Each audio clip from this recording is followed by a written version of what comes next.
Assalamualaikum warahmatullahi wabarakatuh.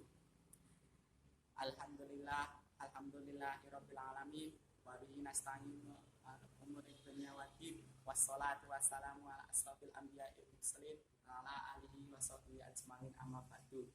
Yang saya hormati kepada Bapak Habibur Rahman selaku dosen pembimbing matkul hadis muamalah, dan kepada teman-teman semua yang saya cintai dan saya banggakan.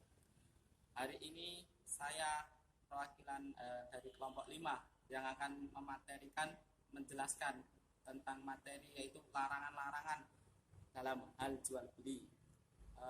Kepada semua teman-teman dan Pak dosen yang saya hormati, silahkan menikmati dan menyaksikan video yang kami buat. Terima kasih. Assalamualaikum. Ini kami dari kelompok 5 akan mematerikan hal-hal apa saja yang dilarang dalam dalam jual beli, apa saja yang dilarang dan contoh hal yang dilarang dalam jual beli itu apa, kami akan memberikan contoh. Terus apa sih yang dimaksud dengan musamah, apa sih itu yang dimaksud dengan munabazah. Nah, itu semua akan kami temukan, kami jelaskan, kami paparkan dalam video ini. Jangan lupa, jangan mengantuk dalam menonton video ini. Oke, selamat menyaksikan. Belum kita membahas sejauh larangan-larangan dalam jual beli, tentunya kita bertanya-tanya apa sih itu jual beli. Sebelum kita melangkah lebih jauh, kita berikan pengertian dulu jual beli apa, gambaran besarnya itu apa. Jual beli atau al-ba'i dalam bahasa Arab secara bahasa berarti al-mudabbalah, yang artinya saling menukar, atau sedangkan secara istilah jual beli adalah suatu perjanjian tukar menukar benda atau barang yang mempunyai nilai. Jadi jual beli itu harus ada nilainya. Kalau tidak ada nilainya itu bukan jual beli, namanya itu hanya tukar-tukaran. Atas dasar kerelaan, harus rela antara penjual dan pembeli, itu harus rela dua-duanya. Jangan pembelinya rela tapi penjualnya tidak rela, ataupun sebaliknya.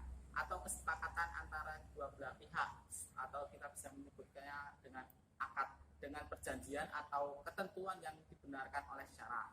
Yang dimaksud syara yaitu jual beli tersebut dilakukan sesuai dengan persyaratan yang ada, rukun-rukun dan hal-hal yang lainnya yang ada kaitannya dengan jual beli. Jika jual beli tidak memenuhi syarat-syarat tersebut, maka syarat-syarat tidak sesuai dengan syarat. Terima kasih. Materi selanjutnya yaitu larangan-larangan apa saja yang terdapat dalam jual beli. Yang pertama yaitu menjual barang sebelum menerimanya. Artinya, seorang muslim tidak boleh membeli suatu barang lalu menjualnya kembali kepada orang lain sebelum barang itu dia terima dari penjual. Yang kedua, menyerobot pembelian orang lain. Artinya, seorang muslim dilarang merebut pembelian saudaranya. Misalnya, seorang muslim telah membeli barang dengan harga 5 dirham, maka muslim lainnya tidak boleh berkata kepada penjualnya, batalkan dan kembalikan uangnya kepada pembeli tadi, karena aku akan membeli barangmu itu seharga 6 dirham, seperti itu. Yang ketiga yaitu jual beli najasi, yaitu seorang menawar suatu barang dengan harga tertentu tetapi tanpa bermaksud membelinya, melainkan hanya untuk sekedar meninggikan harga agar orang lain tertipu. Yang keempat yaitu menjual barang haram dan najis. Artinya seorang muslim dilarang menjual barang haram, barang najis, dan sesuatu yang menghantarkan kepada hal yang haram. Sebagai contoh, jual beli khamr, daging babi, dan gambar atau patung, dan masih banyak lagi. Yang kelima yaitu jual beli gharar. Artinya seseorang tidak boleh mempraktekkan jual beli yang mengandung gharar atau ketidakjelasan atau pertaruhan, seperti ikan yang masih berada dalam air, bulu wol yang masih berada di punggung biri-biri, dan masih banyak lagi. Yang keenam yaitu dua transaksi jual beli dalam satu akad. Nah, seorang muslim itu dilarang mengikat dua transaksi dalam satu akad, melainkan masing-masing harus dengan akad sendiri-sendiri, karena hal itu bisa menimbulkan keraguan yang ujungnya akan menyakiti sesama muslim atau bahkan menjadikan seseorang memakan harta orang lain tanpa hak. Yang ketujuh yaitu jual beli sistem panjar. Artinya seorang muslim dilarang mempraktekkan jual beli urbun atau uang panjang secara kontan, karena Rasulullah melarang jual beli sistem urbun. Yang kedelapan yaitu menjual barang yang tidak ada pada penjual. Artinya kita itu dilarang menjual sesuatu yang tidak ada padanya atau sesuatu yang belum dimilikinya, mengingat itu terkadang merugikan penjual dan pembeli, terutama ketika barang yang telah dijual itu tidak bisa diserahkan. Yang kesembilan yaitu menjual hutang dengan hutang. Artinya tidak boleh seorang muslim menjual hutang dengan hutang, karena hal ini termasuk menjual sesuatu yang tidak ada dengan barang yang tidak ada pula, dan Islam tidak mengizinkan jual beli yang seperti ini. Nah, yang ke-10 yaitu jual beli sistem inah. Artinya, seorang tidak boleh menjual suatu barang dengan pembayaran secara tempo sampai batas waktu tertentu. Lalu ia membelinya secara kontan dengan harga yang lebih rendah dari harga penjualannya yang dulu. Yang ke-11, jual beli orang kota untuk orang desa. Artinya, bila seorang penduduk desa atau badui atau orang asing hendak menjual barang dagangannya di pasar suatu kota dengan harga pasaran hari itu, maka penduduk kota itu tidak boleh mengatakan kepada orang desa itu, "Titipkan barangmu itu padaku dan aku akan menjualkannya besok atau setelah lewat beberapa hari dengan harga yang lebih tinggi dari harga hari ini." Padahal ketika itu sangat membutuhkan barang tersebut si pembeli tersebut. Untuk yang ke-12 yaitu mencapai kafilah pedagang di jalan. Nah, sebelum saya memaparkan tentang materi tentang poin ini, mari kita lihat dulu video yang akan kita tampilkan. Tunggu Mbak. Ini mau kemana? Mau ke pasar, mau jual ini. Jual apa? Ini mau jualan baju. Gimana Mas? Daripada ke pasar jauh-jauh, tak beli saya aja. Gimana? Enak gimana? Mau beli berapa ini Mas? Mau dijual berapa? Nanti tak beli tak? 100. Ya udah 100 ya. Ya udah, nggak apa-apa ya. Ya Mas. Tak beli ya. Ya, Mas. Oke. Nah, dari paparan video yang telah kita lihat bersama, mencapai kafilah pedagang di jalan itu tidak diperbolehkan. Maksudnya gimana? Maksudnya itu kita menjegat penjual di tengah jalan, kemudian kita memberinya atau memborong semua dagangannya sebelum penjual itu memasuki kota tujuan yang menjadi tujuannya untuk berjualan. Dan setelah itu kita pergi ke kota yang menjadi tujuan si penjual dan kemudian kita menjual barang yang telah kita beli tadi dengan harga seenaknya sendiri. Hal ini dilarang karena menipu pemilik barang atau kafilah pedagang yang datang dan merugikan penduduk daerah itu, pedagangnya maupun yang lainnya. Rasulullah pun bersabda, "La talaqqaw rukbana wa la yabi kadirun libadin." Yang artinya, janganlah kalian mencegat kafilah dagang atau di luar kota, dan janganlah penduduk kota menjual untuk orang desa. Nah, yang selanjutnya adalah jual beli musyaroh, yaitu menahan air susu kambing, sapi atau unta dalam beberapa hari tanpa memerahnya agar terlihat banyak susunya hingga membuat orang lain tertarik untuk membelinya. Seperti ini adalah kelicikan dan penipuan yang nyata. Yang selanjutnya yaitu jual beli pada azan kedua Jumat. Apabila azan kedua hari Jumat dikumandangkan yang menandakan iman sudah naik ke mimbar, maka seorang muslim dilarang untuk melakukan jual beli.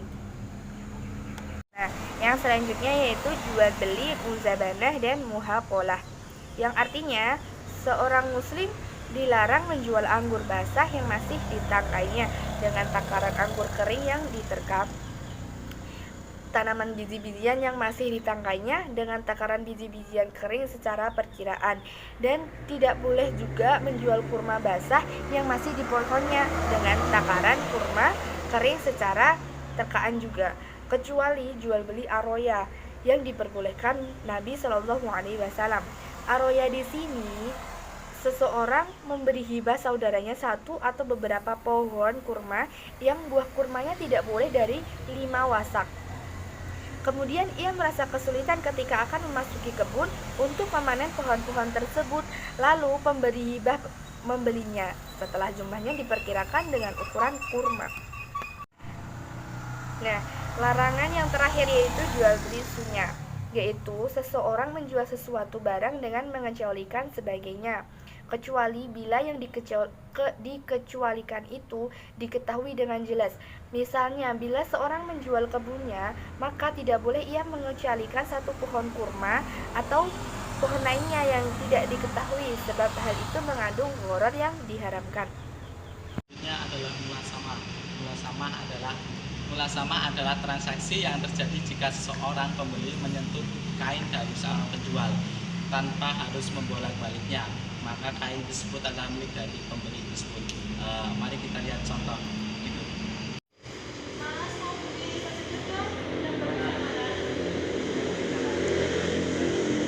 Yang ini berapa ini mas?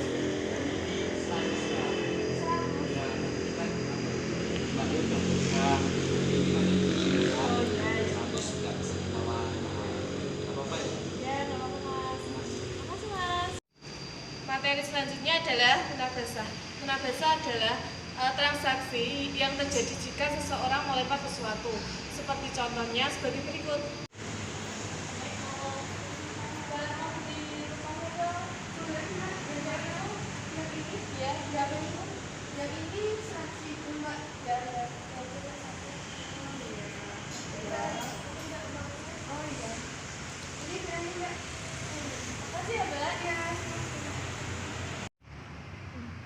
Oke, tadi kita sudah bersama-sama melihat praktek dari jual beli mulasama dan munabasah.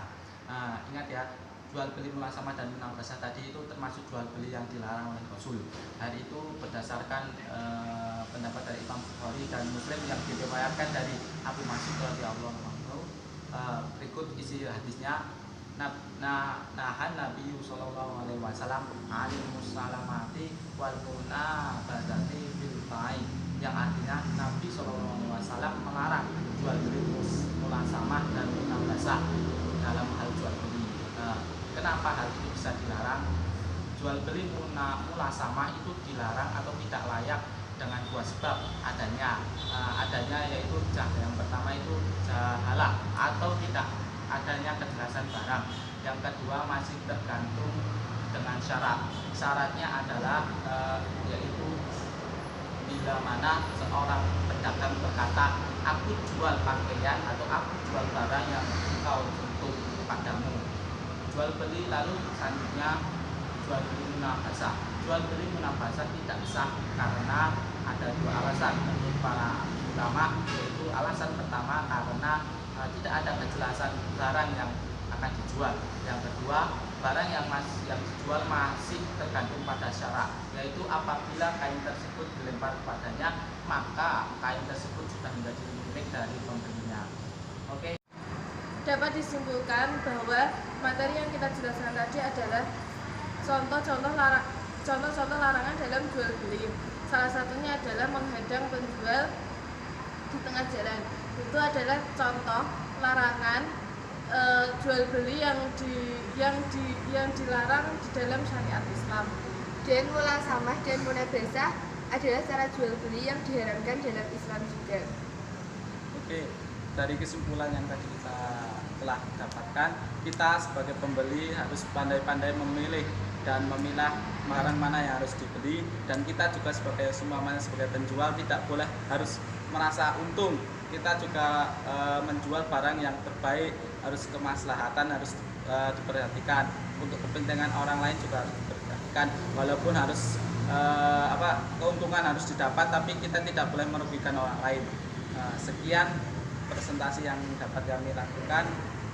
Banyak tutur kata dan perbuatan yang salah dan menyinggung hati kawan-kawan, kami mohon maaf sebesar-besarnya. Wallahul muwaffiq ila aqwamit thoriq. Assalamualaikum warahmatullahi wabarakatuh.